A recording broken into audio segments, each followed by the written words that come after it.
Hello again. We've come away from Peel now. We're heading down towards Port Erin and Port St Mary. This bit of road is called the Slock. I think it's part of a rally stage. Of course, we have quite a lot of rallies as well as motorbikes on the Isle of Man. Not that we're rallying now. It's quite a nice road, and it's quite a steep climb where I was obviously descending towards Port Erin. And as you see the coast on both sides of us here as you come through here.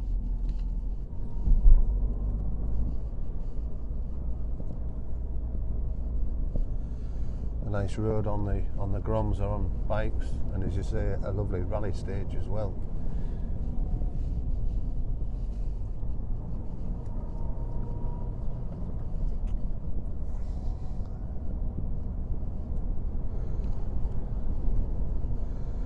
Of course, the Isle of Man is a place for extreme sports, so to speak. We have what they call the end-to-end, which is from north to south of the island across moorland on mountain bikes. A good friend of mine, Andy Clark, did it years ago in 5 hours 45 minutes, I think. Guy Martin did it about 3 hours something, I think. But there's something like 1,700 competitors.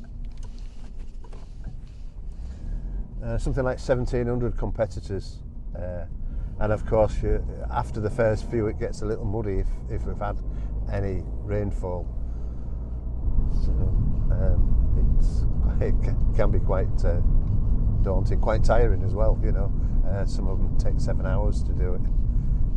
And just where the finish line is, there's quite a steep incline, which gets you right at the end of it after you've had 5 hours or so on a bike.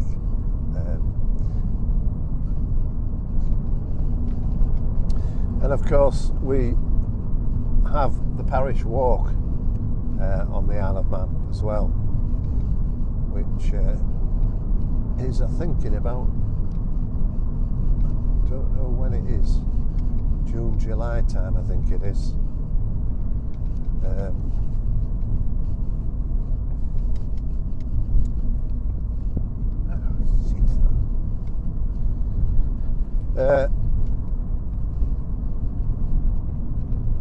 The Slock is also part of the parish walk. The parish walk is 85 miles. You have to go through the 17 parishes of the Isle of Man within 24 hours. It's quite an event, it really is. And you have to reach certain checkpoints by a certain time. But you can do sections of it. You can do like the section to Peel. And now that goes the opposite direction, up the Slock. And that is quite a drag up there, it really is.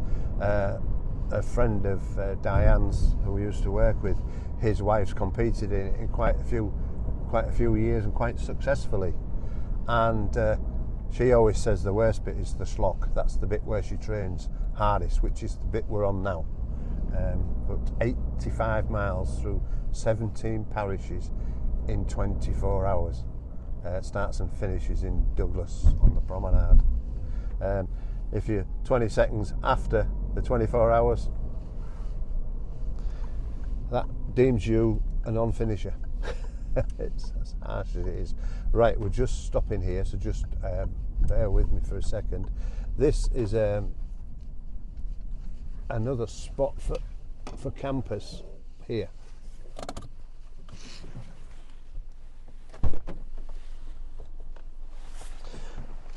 Another spot for wild camping. We came down here last weekend, and there was a camper parked in here overnight. Quite a lovely spot here, really is.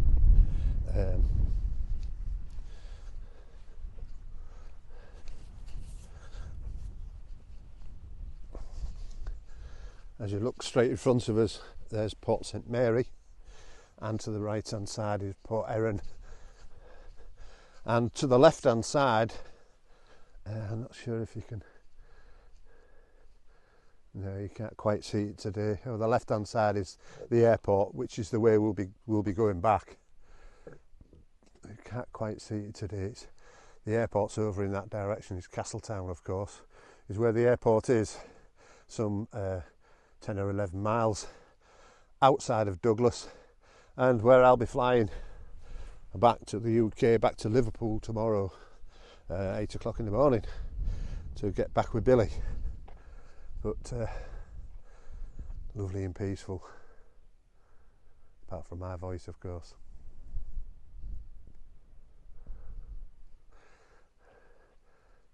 It is a beautiful place, the Isle of Man, really is. And there are, like I've said, places for wild camping.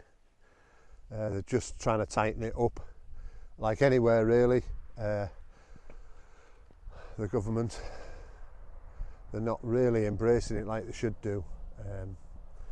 There are people in the government that are anti-caravans, and of course you can't bring a caravan onto the Isle of Man unless you get permission from the government.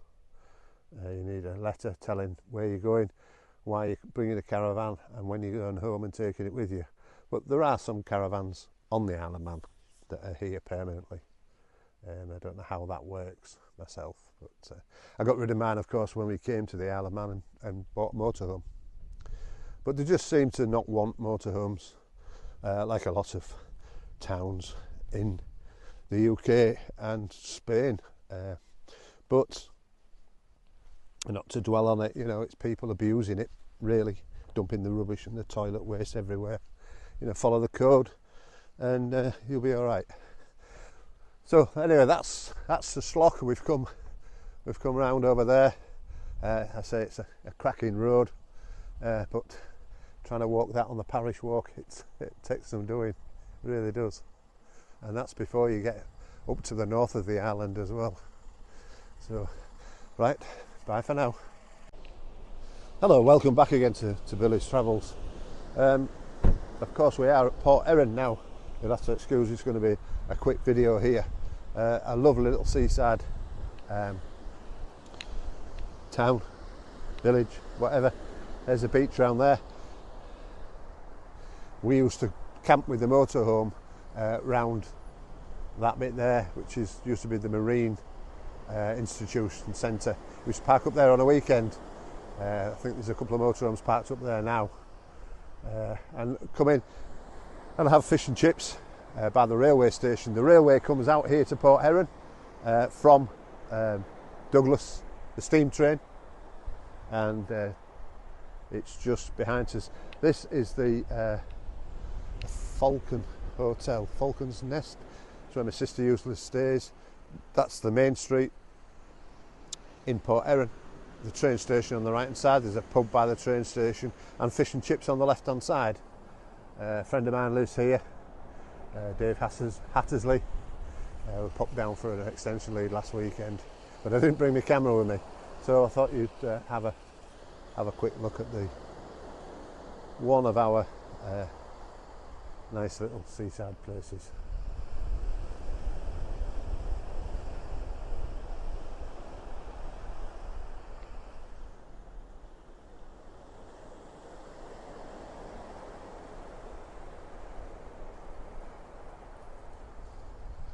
When we used to be doing the pit bikes and all that, there's a pit bike course up there as well, which I marshalled that one year, which was quite fun, really was. Right, that's all for now, bye. We've been stopped and here it is. That was quite quick. That's the steam train, of course, from making its way from Douglas to Port Erin, as I've said before. Just a bit more of the coastline coming along from Port Erin along towards Castletown. We've just passed a pub called The Shore, which is quite good for meals, Sunday lunches, etc. another section of the road from Port Erin to Castletown is we're coming up to the Belawn course. This is Balacagan corner. We're heading backwards round the course now along the bypass here. That's part of the course. This is in July, the Southern 100, and also we have the post TT and the pre-TT, I think, classic races. It's quite a nice event to come to for your motorcycle friends. It's not the hustle and bustle of the TT. Here it is. This is the start line area and the paddock area in Castletown here, and they put quite a good show on. And then on the Thursday evening after the races during the week, there is the prize presentation in the square in Castletown, which fireworks and discos and quite. I did it personally myself quite a few times. Almost got on the podium, but for the bike jumping out of gear coming out the corner up here, Castletown corner, I finished fourth by 700ths of a second, would you believe? But well done to Mr. Osborne that beat me on that day. This is Castletown corner where the traffic lights are. To my left, where that car's coming round now. Come round there. That's quite a corner. And then along the straight where we've just come on. To my right is the town of Castletown itself. Again, along this section here is part of the train line where the train that we've just seen will have come along earlier on. Just bends away round here to the left hand side, and it goes along under a bridge near the circuit. And of course, with it being a steam train, it's quite off-putting when you're coming round there on race bikes on race days. So it's all good fun. We are on the outskirts now of Castletown itself, and round towards the station garage. He used to be a sponsor of a road race team, and I think he's big into motocross and trials and things like that now. And Mike's Motors, which is at the back, he's Castletown. He's a motorhome dealer and a car dealer. And of course you've got the Viking on the left hand side there, a pub. That's Mike's Motors. Yep. Oh, it's thinned out. Yep, it's got a few motorhomes in. New estate here on the left hand side, been built up over the last few years. And of course on the right hand side here you have Janet's Corner, a council site which I worked on many years ago when I used to work, of course. This is the straight leading up to the airport, which is out here at Castletown itself. To the right hand side you've got King William College, and as you'll see over the right hand side there's the tower and there's the runway just to the right. Comes in over the sea or in over Castletown, Ronaldsay Airport. EasyJet come in and out of here via Liverpool, Bristol in the summer, Gatwick, and also you've got flights to Manchester from here, and in the summer they go to Mallorca and places like that.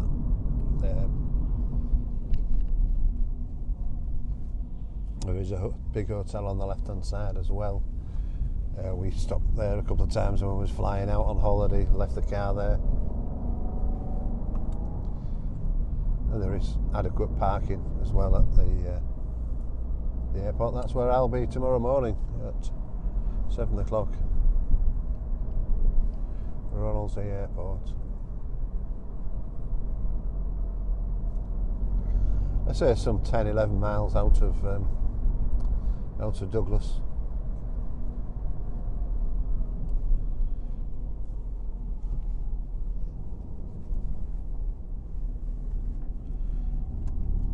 Well, I'll bid you farewell. I hope you've enjoyed our whistle stop tour of the Isle of Man. Of course, we've missed Ramsey out. Of course, we was up there last weekend, and I should have took the camera with me, but the weather wasn't too good last weekend. We've picked a good day for it, coming into Ballasalla now.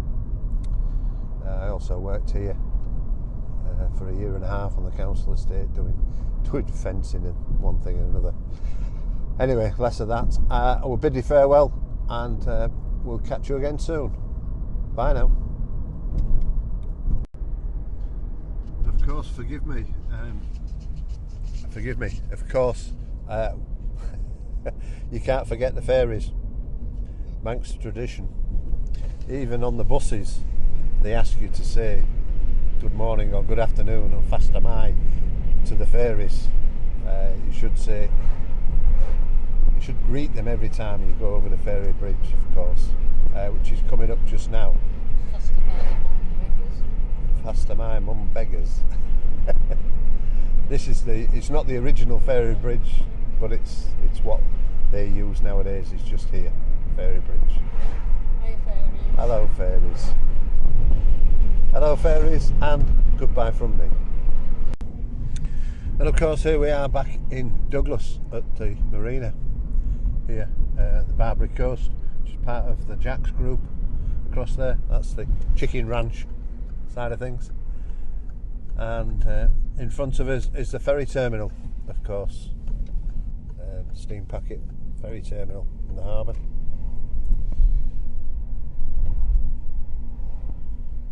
You can, during TT, and I think any time the car park here, you can park motorhomes in there. I think it does say how much it is overnight.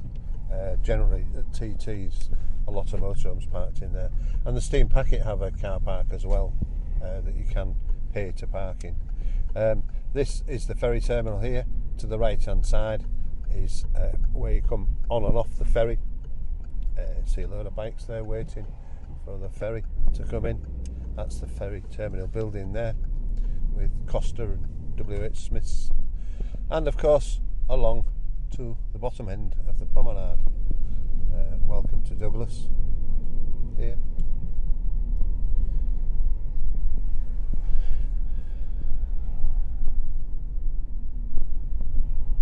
There are some temporary traffic lights up here causing a bit of a mayhem up here. A bit more building work started going up here while being away. Something going up there.